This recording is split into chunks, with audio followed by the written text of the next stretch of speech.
और अब मैंने अफवाह सुनी है कि प्रमोद सावंत अपनी वाइफ को, अपनी पत्नी को मयम से चुनाव लड़ाने की तैयारी कर रहे हैं।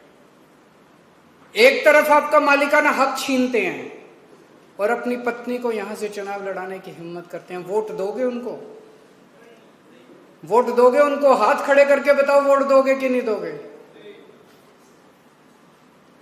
मैं उनसे पूछना चाहता हूं, वोट चाहिए तो जनता के पास आते हैं, टिकट देनी है तो अपनी बीवी को लड़ाते हैं।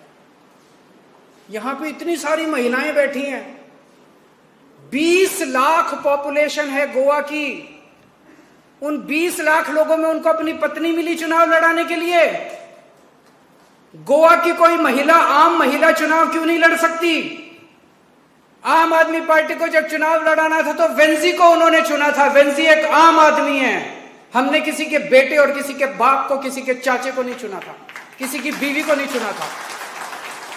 इनको जब टिकट देनी होती है, एमएलए बनाना होता है तो इनको अपना परिवार दिखाई देता है। कोई अपनी बीवी को बना रहा है, कोई अपने बेटे को बना रहा है, कोई अपने चाचे को बना रहा है, कोई अपने भाई। मैं देख रहा था पिछले 60 साल के अंदर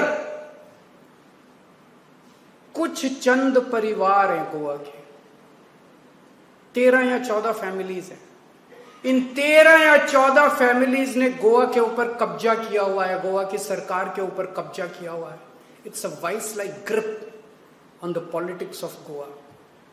पूरे गोवा के ऊपर पहले इनके दादाजी चुनाव लड़ते थे, फिर इनके बेटे चुनाव लड़ने लगे, फिर बेटे का बेटा चुनाव लड़ने लगा, फिर अब उसकी बीवी चुनाव लड़ने लगी, फिर उसका भाई चुनाव अरे गोवा के लोग कहां जाएंगे?